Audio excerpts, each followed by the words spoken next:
Ladies and gentlemen, boys and girls, children of all ages, welcome to Robert's Sports Show. I'm your host, Robert. Alright, XFL Week 2. Alright, I want to hear comments. I want to see comments below what you all thought of XFL Week 1. I thought it was good. I enjoyed it.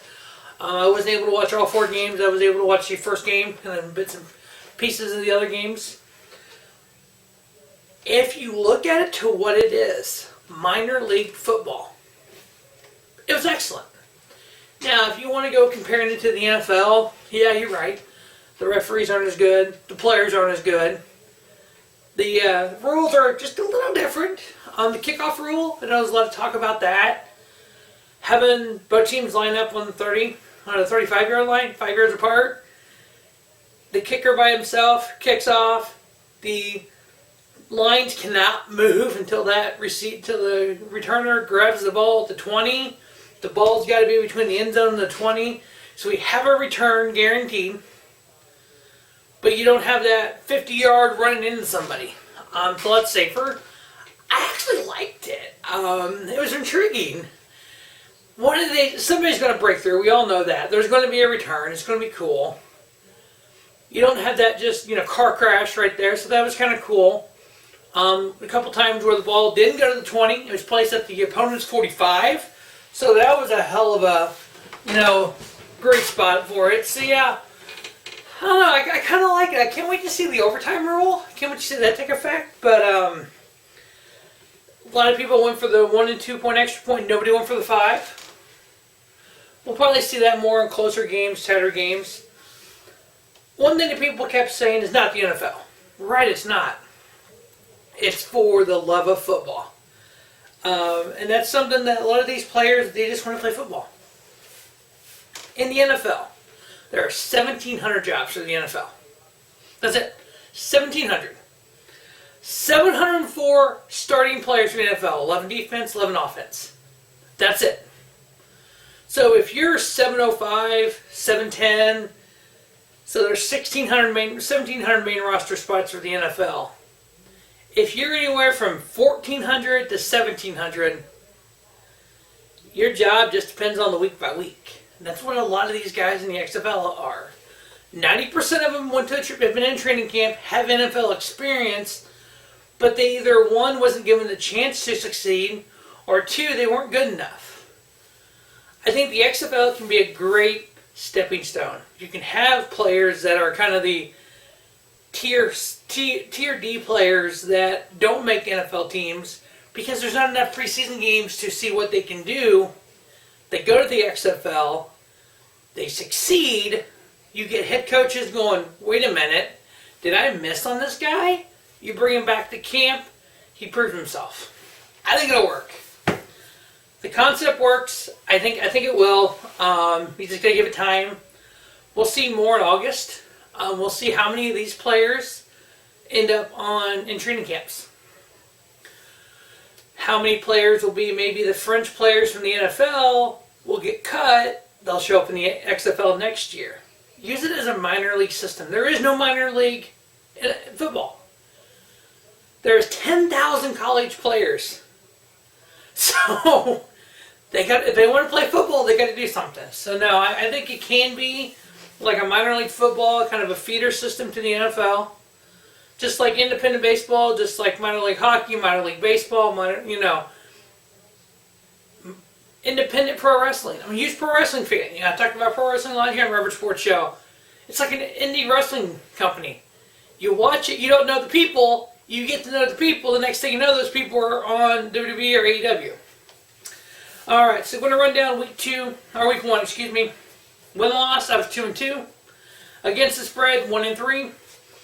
Over-under, when I had done that video, the over was not out. I had set it at 40. I did under on all. Like I said then, hey, if I'm wrong, I'm wrong. I ended up being 2-2. This week, I have numbers. All right. We're going to kind of look at some of the top guys from last week. Quarterback-wise, DC Defenders quarterback, Cordell Jones, 16 for 26, 235, no picks, 2 touches. Quarterback rating of 116.7, 9 for 28 rushing. Cordell Jones. I think he's kind of what this league's all about. National championship winning quarterback, third string for Ohio State. Got drafted in the 4th round by Buffalo. Cut. Signed for San Diego. Got cut. Nowhere to go. Talented guy. Won a national championship. But he's kind of one of those guys where I don't think he was given time to shine in the NFL. Maybe he goes to the XFL. Maybe he shines it up. Maybe he becomes MVP of the XFL. Maybe he gets a look next year. But I think DC Defenders got a great quarterback there. St. Louis Battlehawks. Jordan Tamu, 20 for 27. No interceptions. 209 yards. 1 touchdown. 108.4 quarterback rating. 9 for 77 rushing. There's another guy who can maybe go ahead and prove himself. Hey, this is what I can do. Maybe there is a team out there that's looking for a backup quarterback. Houston Rough Riders, or Roughnecks. I keep saying Rough Riders, Roughnecks. PJ Walker, 23 for 39, 272, 4 touchdowns, 1 interception, a 103.8 quarterback rating, and 4 for 26 rushing. On the receiving side, Los Angeles Wildcats, Nelson Spruce, 11 for 103, no touchdowns. On the Tampa Bay Vipers, Dean Williams, 6 for 123, no touchdowns. Seattle Dragons, Austin Pearl, Ricky Pearl's son, 5 for 88 and 2 touchdowns. Running backs, St. Louis Battlehawks, Matt Jones, former NFL player, 21 for 85, an average of 4 yards per carry. Tampa Bay Vipers, Devon Smith, 16 for 79, 4.9 average. And then for Los Angeles Wildcats, Elijah Hood, 12 for 43, a 3.6 average. On the defensive side, St. Louis Battlehawks cornerback Darius Hillary had 8 tackles. New York Guardians defensive end Bumney Rodamy had 7 tackles. And then Dragons outside linebacker Steven Johnson, 6 tackles. The ratings didn't look bad. Overall rating for the first game, which was Seattle versus DC, 3.5 million, 3.3 million. I don't know what the expectations were, but as a pro wrestling fan, you kind of look at Raw and SmackDown. SmackDown's on Fox. SmackDown's getting a 2.5, 2.4 rating. Yeah, the NFL gets 15. We all know that, but I think week 1 was a success. If we can just build upon that, I think the XFL would be valuable here. Looking at the standings on the East, New York Guardians 1-0, St. Louis Battlehawks 1-0, DC Defenders 1-0, Tampa Bay Vipers 0-1. Now, if you look at the XFL app and go to about the standings on the XFL app, instead of doing points, it actually does touchdowns. So it had like New York Guardians 1-0, touchdown ratio +3. So basically, they take the offensive touchdown, subtract the defensive touchdown. That's your positive. The Guardians were +3, the Battlehawks +2, the DC Defenders +1, Tampa Bay Vipers -3. Over on the West, we have the Houston Roughnecks 1-0 with a +3. Seattle Dragons 0-1 -1. Dallas Renegades 0-1 -2. And then the Los Angeles Wildcats 0-1 with -3 on the touchdowns. Let's get to this week's games. First game, the 1-0 New York Guardians versus the 1-0 DC Defenders. Guardians won 23-3 last week over the Vipers. The Defenders won 31-19 over the Dragons. The Guardians had 45 offensive plays for 225 yards. While the Defenders kept the ball a little longer, they did a little bit more running. They were 56 for 295 with 2 touchdowns as well. The Defenders had 13 first downs, while the Guardians had 11. The Guardians' defense, though, 3 interceptions and 5 sacks. So that's something Cardell Jones has got to watch out for. But now he is a little bit more mobile than the Vipers quarterback. So we'll see what happens with that. On defense, the Guardians' defense out there for 71 plays, kept them to 3 points, which is awesome. The Defenders' defense was out there for 64 plays, gave up 19 points. The Defenders are favored by 5 with an over-under of 49. I'm taking DC to go 2-0. They're going to cover the 5. I'm taking under on the 49. Next up, we have the 0-1 Tampa Bay Vipers versus the 0-1 Seattle Dragons. Both these teams lost by double digits last week. Now the Vipers were on the field 71 plays, but they were only able to get 3 points. The Dragons did score 3 touchdowns for 64 plays. Both teams had 19 first downs, but their defense hurt both of them. Tampa is actually favored by 3.5 in this game. I don't know why. Seattle looked a lot better than Tampa did last week. So I'm giving that 3.5 to Seattle. I got them winning, covering. The over-under is 48. I'm actually taking the under on that. I think this may be a low-scoring game. I know the Dragons scored 50 or had 50 overall points between offense and defense last week. But I think Tampa, their offense struggled mightily, only 3 points on 71 plays. So I'm taking the under on the 48. That's both Saturday games. Now on Sunday, we got the Dallas Renegades 0-1. The Los Angeles Wildcats 0-1. The Dallas Renegades lost 15-9 to the Battlehawks. The Wildcats lost 37-17 from the Houston Roughnecks. The Wildcats had 20 first downs. Dallas had 16.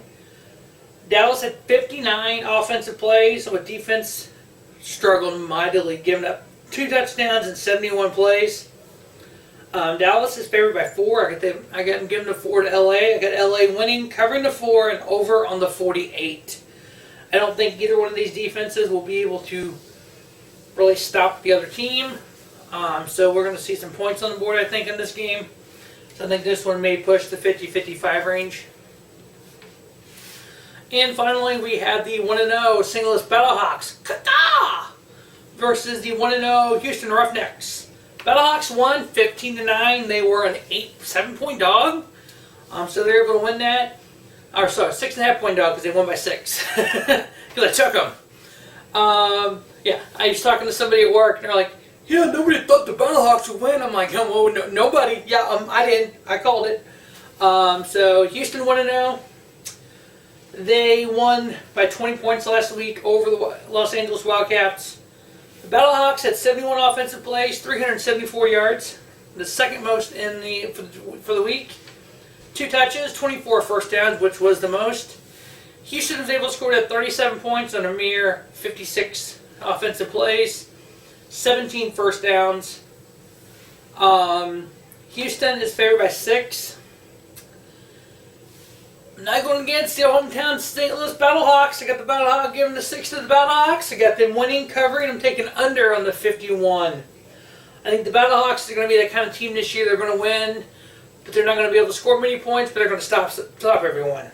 Roughnecks, I think they're going to be the team that puts the points on the board because they had the most points last week. And they gave up 17, so they won by 20. But they think they go 1-1 here.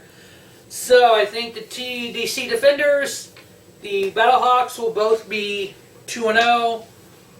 The Guardians and the Roughnecks will both be 1-1. Seattle, LA will be 1-1. Tampa and Dallas will both be 0-2. So that is the preview of Week 2 of the XFL. Stay tuned to Robert Sports Show for the rest of the XFL season. Pro wrestling as we lead up to the road to WrestleMania. Also for the Daytona 500 preview and NASCAR previews throughout the season. All that right here on Robert Sports Show. Once the XFL is done, we'll have draft specials. I got a couple great videos working on for that. As well as CFL in June. So much football in 2020. Can't wait. As always, thanks for watching the Robert Sports Show. Don't just have a great day. Have a spiffy day. Robert Sports Show, your YouTube leader in sports town content.